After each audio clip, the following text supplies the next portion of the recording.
sebelumnya Pak. Iya. Saya calon Guru Penggerak Angkatan 6 yang Iya. pastinya saya bertugas di sekolah Bapak. Iya. Ingin mewawancarai Bapak berkenaan dengan pengambilan keputusan selama ini di sekolah. Iya. Jadi untuk mempersingkat waktu langsung saja Pak dengan pertanyaan pertama. Boleh. Yaitu selama ini bagaimana Bapak dapat mengidentifikasi kasus-kasus yang merupakan dilema etika atau rujukan moral? Kasus. Iya. Ini Bu, dia semua persoalan itu kembali ke aturan. Iya. Jadi bagi saya selama menjadi kepala pembelajaran salah satuan pendidikan, saya tidak pernah menganggap sebuah kasus itu apakah itu dia mau disebut rujukan moral ataupun dilema etika. Bagi saya tidak ada itu. Saya tidak kenal dengan rujukan moral dan dilema etika. Walaupun mungkin bagi sebagian orang lain itu menganggap persoalannya adalah kasus dilema etika. Dilema. Karena dia kembali kepada aturannya dulu. Ini. Dia ada aturan mainnya, ada targetnya, ada tujuannya. Nah sekarang kalau ada persoalan, maka kita lihat dulu persoalannya itu apa. Teknik penyelesaiannya itu sudah pasti ada langkah-langkahnya. Jadi tidak bisa misalnya di sini dikategorikan ini kasus yang polemik, kasus yang bersinggungan dengan dilema etika, atau ini semacam kasus rujukan moral. Itu tidak ada bagi saya. Berarti kalau bisa saya rangkum, menurut Bapak kasus yang selama ini Bapak hadapi itu nggak ada dilemanya karena Bapak berpegang pada aturan. Iya, berpegang pada aturan. Iya. Baik Pak. Dan tujuan. Iya. Jadi begini Bu, dalam sebuah keputusan, sebagaimana pernah saya sampaikan, setiap keputusan yang kita ambil, pertanyaannya satu, apa manfaatnya buat Orang. peserta didik? Iya. Apa manfaatnya buat warga sekolah? Iya. Kalau sudah tahu jelas manfaatnya, baru kita akan menetapkan sebuah kebijakan Bukan. keputusan dan membuat regulasinya. Nah, jadi tidak ada itu istilahnya bagi saya dilema etika sehingga kadang-kadang membuat kita serba salah dalam pengambilan keputusan. Tidak ada. Tetap kita ada referensinya, ada rujukannya, ada tujuannya. Nah, demikian Bu, kalau masalah dilema etika atau rujukan moral. Yang ada rujukan moral itu mungkin di luar. Iya. Baik Pak, kita lanjut ke pertanyaan yang kedua Pak ya. Selama ini bagaimana Bapak menjalankan pengambilan keputusan di sekolah Bapak, terutama untuk kasus-kasus di mana ada dua kepentingan yang sama, itu sama-sama benar, sama-sama mengandung nilai kebajikan?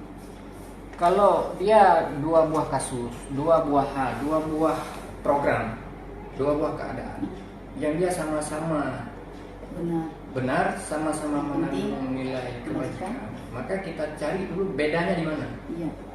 Di mana ada kelebihan satu sama lain, baru nanti kita lihat mana yang lebih kita utamakan sesuai dengan kebutuhan, sesuai dengan tujuan, sesuai visi-misi dan target-target yang memang kita ingin capai, kita ingin raih dalam masa-masa misalnya setahun, 2 tahun kan. Jadi kalau seperti itu, dua hal yang dia memang sama-sama baik, sama-sama mengandung benar. Jadi tidak susah. Kita lihat plus minusnya di mana. Bapak, berarti kalau ada kasus, kalau ada hal yang harus Bapak putuskan, sementara dua hal ini sama-sama benar, sama-sama mengandung nilai kebajikan, berarti Bapak lihat dulu dari keduanya ini mana yang lebih bermanfaat. Ya, saya butuh apa? Ya. Jadi kita akan melihat apa yang kita butuhkan. Baru kita memilih dari semua yang baik-baik itu kan. Oke, makasih Pak. Kemudian saya lanjut dengan pertanyaan yang ketiga, yaitu langkah-langkah atau prosedur seperti apa yang biasa Bapak lakukan selama ini? Ya, langkah-langkahnya yang pertama kan kita mengenali istilahnya identifikasi. Jadi identifikasi dari mulai kita identifikasi tujuan, kita identifikasi kebutuhan, kemudian menerapkan sejumlah langkah-langkah dalam pengambilan keputusan. Intinya ya, sebelum membuat keputusan ada tahapan-tahapan yang memang harus kita lalui. Tahapan tersebut yang tadi Bapak sampaikan berarti yang pertama mengidentifikasi, Pak. Bisa jadi, tergantung masalahnya bukan. Jadi kan apa persoalannya? Minimal kalau ada persoalan kita harus kenali dulu masalahnya apa. Oke, baik Pak, lanjut terus dengan pertanyaan berikutnya Pak ya. Iya. Hal-hal apa saja yang selama ini Bapak anggap efektif. Ya. Hal-hal apa saja yang selama ini Bapak anggap efektif dalam pengambilan keputusan pada kasus-kasus dilema etika? Kembali lagi, sebenarnya tidak ada kasus Tidak dilema ada. etika. Oke ya, bagi kami tidak ada itu kasus dilema etika. Mungkin oleh sebagian para ahli mungkin ada. Jadi yang paling efektif menurut saya dalam segala pengambilan keputusan adalah keputusan itu membawa manfaat yang lebih banyak. Tentu saja ada orang yang barangkali tidak puas dengan keputusan yang kita ambil, tapi sejauh keputusan itu adalah untuk kepentingan bersama, untuk kebersamaan, untuk kemajuan, ya memang terpaksa. Jadi apapun kendalanya, apapun masalahnya, apapun subjektivitasnya itu dibuang jauh-jauh. Kita tetap kembali kepada tujuan, karena sama dia Buma. Membuat keputusan atau tidak membuat keputusan, melakukan sesuatu atau tidak melakukan sesuatu, keputusan itu tetap harus kita buat. Misalnya gini, saya memutuskan membantu atau saya memutuskan tidak membantu, keputusan tetap harus diambil. Jadi langkah-langkahnya ya seperti itu. Yang paling efektif dalam mengambil keputusan adalah terlepas dari kepentingan pribadi, kelompok. Jadi kalau kita ingin menjadi kepala sekolah misalnya, maka keputusan yang diambil adalah untuk kebaikan satuan pendidikan, untuk kemajuan warga sekolah. Terlepas itu dia kepentingan pribadi kepala sekolahnya nyaman atau tidak nyaman, suka tidak suka, itu tidak bisa dicampur. Makanya kadang-kadang kita harus pisahkan antara hubungan kerja, hubungan teman, hubungan keluarga. Nah ini mungkin yang oleh sebagian orang menganggap itu sebagai sebuah dilema. Tapi bagi saya itu bukan dilema. Kenapa? Kita sudah pisahkan dulu. Ini keluarga di mana kan dulu. Nah, baik Pak, berikutnya hal-hal apa saja yang selama ini merupakan tantangan dalam pengambilan keputusan pada kasus-kasus, karena di sini memang ada dilema etika, walaupun Bapak menganggap itu bukan suatu dilema, saya menanyakannya yang dilema etika. Jadi hal yang merupakan tantangan dalam pengambilan keputusan. Tantangan ini sebenarnya dia akan begini. Pertama tingkat pemahaman atau paradigma masyarakat. Kemudian kodrat zaman yang berubah. Kemudian lagi arus globalisasi. Kemudian objektivitas itu. Orang kan tidak melihat objektivitasnya. Sering menilai secara subjektif. Inilah yang menjadi tantangannya di situ. Tapi kembali lagi Buma, keputusan itu harus dibuat. Apapun itu kita kembali kepada tujuan dasar. Kalau tujuannya ingin membangun, berarti harus ada yang kita rusak dulu. Kalau kita merenovasi, harus ada yang kita rusak. Kalau kita membangun, tentu kita juga harus mempersiapkan bahan-bahan. Ada pihak yang mungkin dirugikan, ada yang pihak diuntungkan.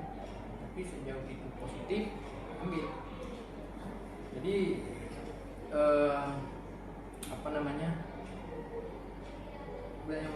tantangan selalu ada. Tapi kan bagaimana kita berpikir, bagaimana kita mensikapinya. Oke, baik Pak, ke pertanyaan berikutnya, apakah Bapak memiliki sebuah jadwal tertentu dalam penyelesaian kasus dilema etika, atau apakah Bapak langsung menyelesaikannya di tempat atau memiliki sebuah jadwal untuk menyelesaikannya, atau prosedur seperti apa yang Bapak jalankan? Jadi kalau dibilang jadwal khusus juga tidak ada. Dibilang langsung diselesaikan di tempat juga kadang iya. Jadi ini kembali Bu, tergantung kasusnya. Ada kasus yang mungkin bisa diselesaikan di tempat. Ada yang kasus yang mungkin perlu waktu yang dijadwalkan. Ada lagi kasus yang tidak selesai sekali. Penyelesaian bisa ada 2, 3, 4 kali pertemuan. Jadi langkah-langkahnya kembali lagi Bu, kita dalam mengambil keputusan itu kan ada kiat-kiatnya, ada langkah-langkahnya, ada tahapan-tahapannya, ada prinsipnya, ada strateginya. Jadi semuanya kembali kepada permasalahan. Jadi intinya kembali ke permasalahan. Bisa saja kita buat jadwal, bisa tidak. Ya, kalau kasusnya Menurut ringan, kasus. menurut kasus. Kalau kasusnya ringan, bisa langsung kita selesaikan, Pak. Bisa diselesaikan. Baik, Pak. Berikutnya ada 2 lagi pertanyaan, Pak. Ya. Dari TVRI ini, ya, apa dari TV One? Kemudian ini pertanyaan yang ke-7, Pak. Apakah ada seseorang atau faktor-faktor yang selama ini mempermudah atau membantu Bapak dalam pengambilan keputusan dalam setiap kasus dilema etika? Dia yang paling membantu itu, Bu, sebenarnya aturan. Kalau kita sudah punya aturan, sudah ada regulasi, sudah ada ketentuan, itulah yang membantu kita dalam mengambil keputusan. Karena apa? Kita ada rujukan, ada dasar hukumnya.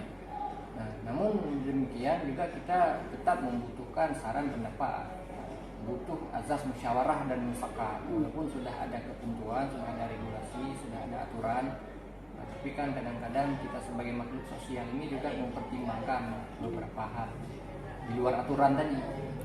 Kadang-kadang yang dipertimbangkan itu bukan ingin menabrak aturan, tapi pada saat bagaimana kita memberi pemahaman. Bisa dipahami, Pak. Bisa dipahami. Ini pertanyaan terakhir, Pak. Ya.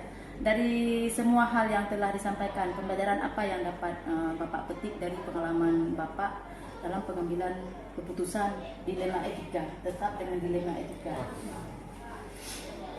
Ya, pertama, Bu, begini, jadilah orang yang bijaksana. Itu yang pertama. Dengarkan keluhan, dengarkan permasalahan, tidak terburu-buru, tidak ego. Jadi pelajaran yang paling berharga itu adalah kalau kita membuat keputusan secara benar dan tepat, maka akibatnya akan positif. Tapi kalau kita membuat sebuah keputusan yang centang perenang, yang terburu-buru, yang tidak punya dasarnya adalah suka tidak suka, senang tidak senang, kepentingan, ini akan membuat efek yang buruk. Apalagi di sekolah. Jadi satu keputusan yang kita buat, imbasnya bisa ratusan, bahkan mungkin ribuan warga sekolah, tergantung besar kecilnya sekolah. Maka sebelum buat keputusan itu dia ada tim, ada aturan, ada tujuan, ada manfaat apa yang ingin diambil dari keputusan, nilai akhirnya apa. Kemudian aturannya seperti apa. Kalau kita bilang peduli, ya kita harus peduli kepada semuanya, tidak boleh ada pilih kasih. Makanya kan yang susah jadi pemimpin kadang-kadang bukan di pemimpinnya yang susah, tapi di warga sekolahnya. Mentang-mentang kepala sekolah itu keluarganya, dia bisa bersikap sesuka. Mentang-mentang dekat dengan kepala sekolah bisa seenaknya.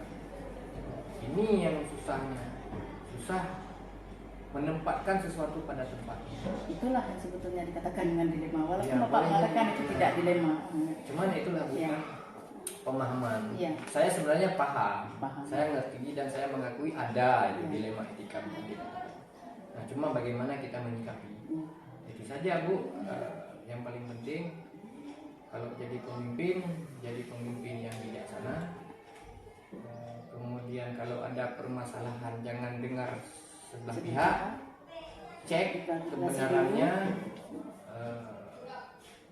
cari tahu apa persoalannya, apa sumbernya, penyebabnya, siapa-siapa saja yang terlibat dan sebagainya. Baik, Pak, terima kasih banyak, Pak. Saya guru-guru penggerak yang lain termasuk di fasilitatornya. Ya. Terima kasih banyak.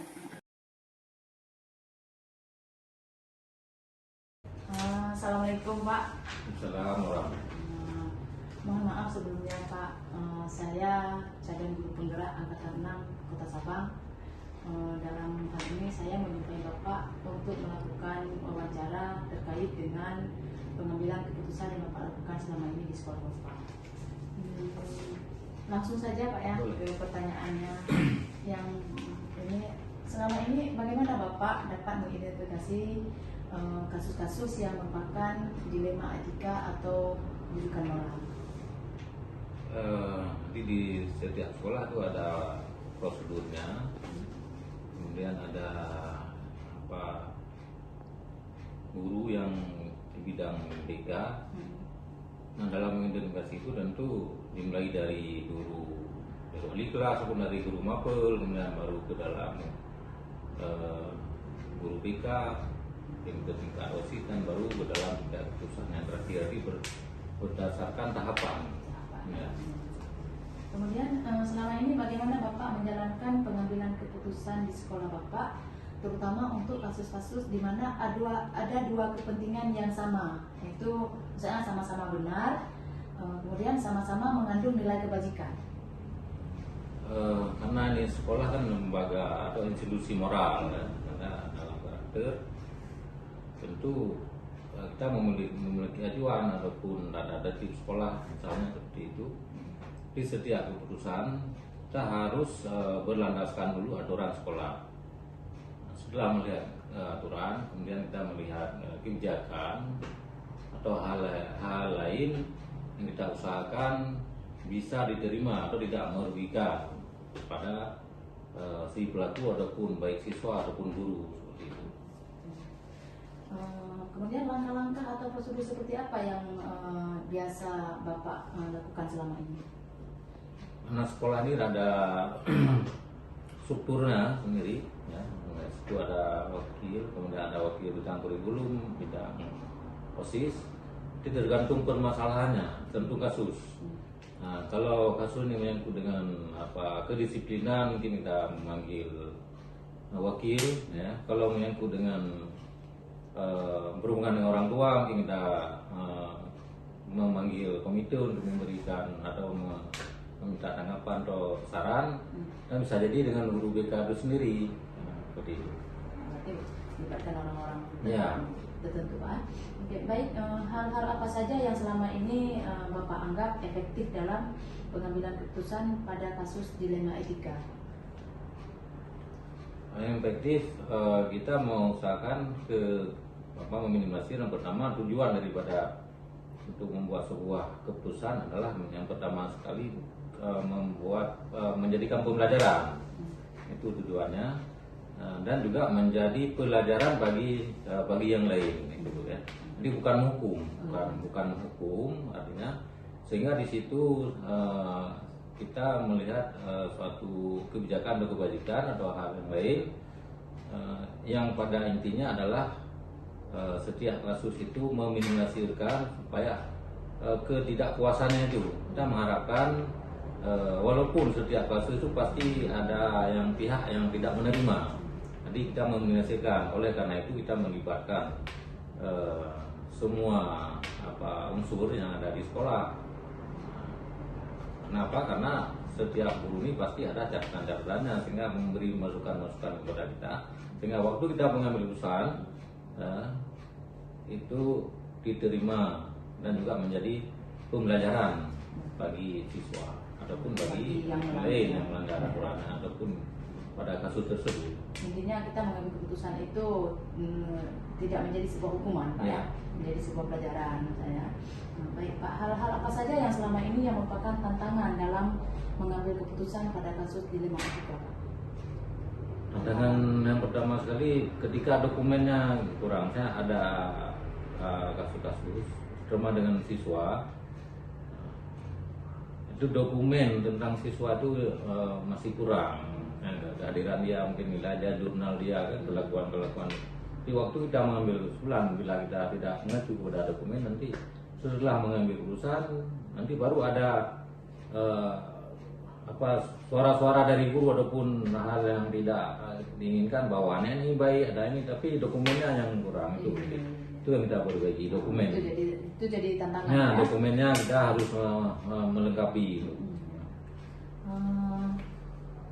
Apakah Bapak memiliki sebuah jadwal tertentu dalam sebuah penyelesaian kasus dilema etika? Apakah Bapak langsung menyelesaikannya di tempatnya atau memiliki sebuah jadwal yang menyelesaikannya dalam bentuk atau prosedur seperti apa yang Bapak jalankan? Bila terjadi sebuah kasus, kita akan membuat schedule.